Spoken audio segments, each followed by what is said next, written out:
Hey guys, welcome back to Baseball Buckley for the second podcast of the day. I might have a third one coming later in the day about Red Sox winter weekend because I attended for the first time, but that might be tomorrow's podcast. I'm not sure if I'm going to make three today. But we'll focus on that when it comes to it. Right now we're going to focus on my predictions for the 2020 season. I made one of these back in December before the offseason started. It was like a month and a half after the World Series. But now after all these offseason moves have been made, I'm going to have to make a new one. This is the preseason predictions. This time I'm going to go every division, all 5 teams, worst to best, and then a playoff and award prediction. So we're going to start off with the American League East in 5th place. No shocker here, the Baltimore Orioles. The Orioles aren't a good team. I feel like they've been in a rebuild for about 10 years now. And this year is going to be like every other year. 4th place, the Toronto Blue Jays. Even while acquiring Hyun-Jin Ryu, I don't feel like this team has enough to contend in the top 3. And the 3rd place, it hurts to say, but it's the Boston Red Sox. I feel like after losing Mookie and David Price, they're still going to win about 85 games next year, but I don't feel like that's going to be enough to beat the Rays or the Yankees. In 2nd place, the Tampa Bay Rays. They had a good season last year. I feel like they're even going to have a better season this year, but they're not going to be able to take the number 1 spot because that spot belongs to the New York Yankees. After picking up Garrett Cole this offseason makes their pitching rotation even better, so I feel like the Yankees, without a problem, will win the AL East. Now we're going to go on to the AL Central. 5th and 4th place could have been interchanged, but I'm going with the Detroit Tigers for 5th place. They're not a very good team, and I don't think they're going to have a very good year. 4th place, Kansas City Royals. Kind of the same thing as the Tigers. As I said, they could have been interchanged. Now the top 3 kind of gets interesting with these 3 teams. But the Indians are going to come in 3rd place because they came in 2nd last year behind the Minnesota Twins. And the White Sox were in 3rd, but the Indians traded away Corey Kluber. And the White Sox take the 2nd spot because they got Grandal, they got Keuchel, they got They got Edwin Encarnacion. So I feel like they're going to take over the Indians, and the Chicago White Sox will be 2nd in the NL West, AL Central.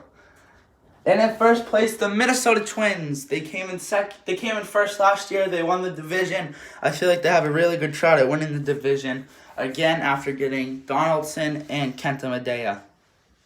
We're going to go on to the American League West now. In 5th place, we have the Seattle Mariners. They haven't been good since Ken Griffey Jr., and this year is not going to be any different. They're going to come in 5th place in the American League West. 4th place, Texas Rangers. Even with signing, Even with acquiring Corey Kluber, they're still going to come in 4th place in the American League West. And just like the American League Central, the American League West, their top 3 is definitely going to be interesting to watch this season. In 3rd place, I have the Oakland Athletics. I feel like it's their time to kind of fall out of that wild card spot, especially with the 2nd place, as I'm predicting, the 2nd place Los Angeles Angels acquiring of Anthony Rendon. So the Angels are definitely going to have a very good baseball team this year. But in 1st place, we have the cheaters, the Houston Astros. I feel like even without banging trash cans in the dugout and having buzzers and bad tattoos, they're still going to come in 1st place in the American League West. Now we're going to go on to the National League. In the NL East, 5th place, the Miami Marlins. The Miami Marlins, they're not good. They aren't good. There's no denying that. They're not going to have a good season this year. 4th place, Philadelphia Phillies. Even though they signed Zach Wheeler and Didi Gregorius, I don't feel like they're good enough of a team to even come in 3rd place in this division. In 3rd place, New York Mets. The New York Mets signed Porcello this offseason, and they also signed Dylan Betances and Michael Wacha. So I feel like they won't have a horrible season with a rotation of Syndergaard, DeGrom, Porcello, and Wacha all in the same rotation with Betances in the bullpen. But they're not going to be able to take one of the top 2 spots. In the second place, reigning World Series champion Washington Nationals. The Nationals were the wild card team last year, went on to win the World Series in 7 games against the Astros, but I feel like they're also going to get another second seed this year in the NL East, and that is because in first place, we're going to go with the Atlanta Braves. I really like the Braves. They're a good team. They have a lot of star power with Acuna and Albies. They signed Marcell Ozuna this year. They signed Cole Hamels. So that they have Freddie Freeman at first. So they just have a really good team. Over to the NL Central, there's 4 teams in this division that are pretty good, but in 5th place, the one that isn't is the Pittsburgh Pirates. They even traded away Starling Marte this offseason, so I think they're going into a rebuild, and they'll come in 5th place in the NL Central. In 4th place, here's kind of my first bold prediction. This is my first really big bold prediction. I have a few more coming, I think. I have the Chicago Cubs in 4th place in the division. I don't feel like they made enough moves this offseason to contend in the NL Central, which probably is going to be the second best divisional race. I think there's going to be 4 divisional races that are going to be very good this year. The AL Central in between the Twins and the White Sox. The AL West in between the Astros, Angels, and Athletics. The NL East in between the Braves, the Nationals, and a little bit of the Mets. And then, like I just said, the National League Central with the Reds, the Cardinals, and the Brewers. So the Cardinals are going to come in 2nd place. We're on 3rd place. The Cincinnati Reds are going to come in 3rd place. And I feel like they made a couple of good moves this offseason with Moustakas, Nicholas Castellanos. Let me see. I don't think they really signed anyone else. Yeah, that's it. So I feel like they're good, but they're not good enough to take over one of the top 2 spots. In 2nd in the NL Central, the St. Louis Cardinals. They came in 2nd they actually won their division last year, but they lost Marcell Ozuna to the Atlanta Braves this year. So I feel like they're going to fall into 2nd place. Behind the 1st place Milwaukee Brewers. The Brewers came in 2nd last year, but they have Yelich. They signed Brock Holt yesterday, which I'm not happy about as a Red Sox fan.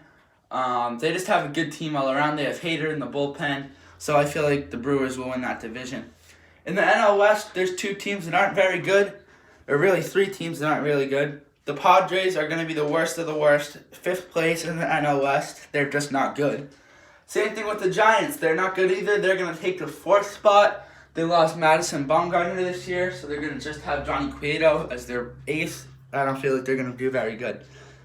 3rd place, I'm giving it to the Rockies. They came in 4th last year, but I just don't feel like the Rockies are a very good team, so they're going to get 3rd. 2nd, the Diamondbacks. They got Starling Marte. They got Madison Bumgarner. They got Hector Rendon, and they got Cole Calhoun. So I feel like their offseason moves definitely are going to push them up to 2nd place in the NL West. But obviously in the NL West, nobody is going to be able to take down the Los Angeles Dodgers during the regular season. They've been great. Last year they lost to the Nationals in the National League Divisional Series, but they got Mookie Betts and they got David Price. So this team's going to be very good with the most wins in the major leagues this year with 106, I'm predicting. Now we're going to go on to the playoffs. So the wild card game in the American League is going to be the Chicago White Sox of the American League Central and the Angels of the American League West. Actually, the Rays are going to... No, the White Sox are going to take that spot. White Sox and the Angels. I feel like the White Sox are going to win about 95, and the Rays are going to win anywhere in between that 90 and 94 slot. So I feel like the Rays are just going to miss out on a playoff spot. So with the White Sox and the Angels, I feel like the Angels are going to take that spot with Trout, Ohtani, Upton, Rendon. They just have a really good team. In the National League wild card, I have it being the Washington Nationals, 2nd place in the NL East, and the Arizona Diamondbacks, 2nd place in the NL West. And I feel like this one, there's gonna be an upset, and the Arizona Diamondbacks are gonna defeat the Washington Nationals to move on to the NLDS. So now we're going to go to the ALDS. I have the Yankees with the 1 seed, best record in the American League East, facing the wild card winner Los Angeles Angels. And I don't think the Yankees are going to have a problem with them. With Cole and Severino and Paxton and J.A. Happ, they're just going to shut down that Angels lineup. And I feel like the Angels might win 1 game, so I'm going to give it to the Yankees in 4. The other matchup, Houston Astros and the Minnesota Twins, the AL Central and the AL West winner. And I feel like the Twins are going to take that. They made some good offseason moves this year. They're a good team. They have good pitchers. I feel like the Twins will win that series in 5 games.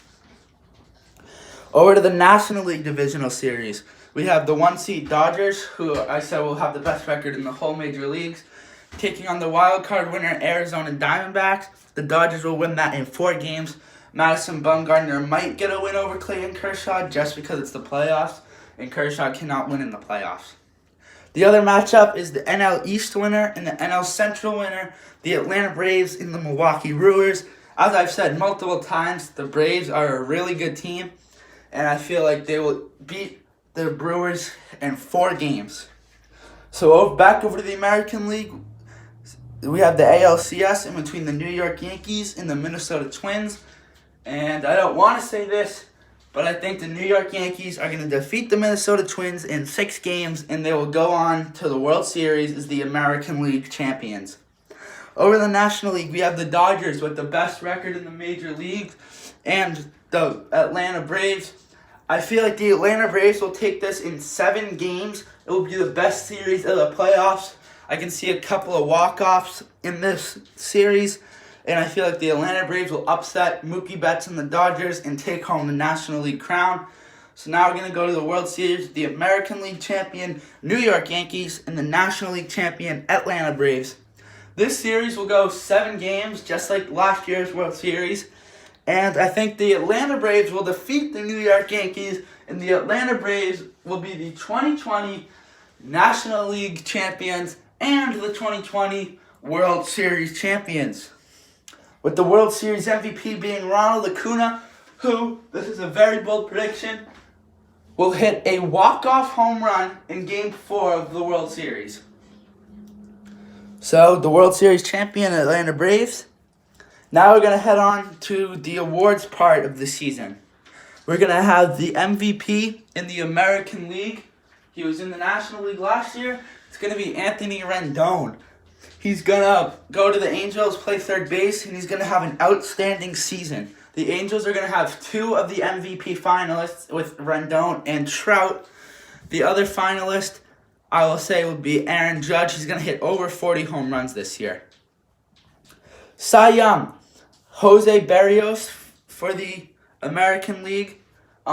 This is one of my boldest predictions. He pitches for the Twins, so I feel like the Twins are going to have a good season, as I said, about 95 wins, or over 95 wins, because that's what the White Sox are going to have. So I feel like he's going to have at least 15 wins this season and an ERA under 3, giving him the American League Cy Young. The Rookie of the Year in the American League, we're going to go with Nate Peterson of the Toronto Blue Jays. He's a right-handed pitcher. He's MLB.com's #1 prospect. So I feel like he will win Rookie of the Year for the American League. Coach of the Year in the American League, Bob Melvin of the Athletics. Even though they're going to come in 3rd place, I predicted, he's still going to win Manager of the Year. So, Reliever of the Year, this one was a tough one, but I'm going to give it to the Yankees, Aroldis Chapman in the American League. He's just a fireball closer out there, so I feel like he'll win Reliever of the Year. Now we're going to go on to the National League Awards. The MVP, Ronald Acuna Jr. He's going to hit at least 40 home runs. He's going to hit over 290. I feel like he's going to have his breakout season. He's already a star. I feel like he's going to solidify himself as a superstar this year. He's going to be one of the only people to win the World Series MVP, and the MVP. Mookie Betts didn't even do that back in 2018 with the Red Sox. He didn't win the World Series MVP. That was Steve Pearce, of course. Cy Young, Steven Strasburg of the Washington Nationals. There's a reason they gave him 7 years and a ton of money. It's because he's a great pitcher. I feel like he's going to win the Cy Young for the 2nd place Nationals. Rookie of the Year, this one it's going to happen, obviously. Gavin Lux is going to win the Rookie of the Year. Dodgers, I just feel like he's going to be an amazing player. Coach of the Year, we have Torey Lovullo. He's of the Diamondbacks. He's going to lead his team to a wild card victory. Manager of the Year for the second time in his career. And Reliever of the Year, he lost his arbitration case. Josh Hader of the Milwaukee Brewers will win Reliever of the Year, 40 saves at least. So thank you for listening today. That's it. Thank you guys. See you next time.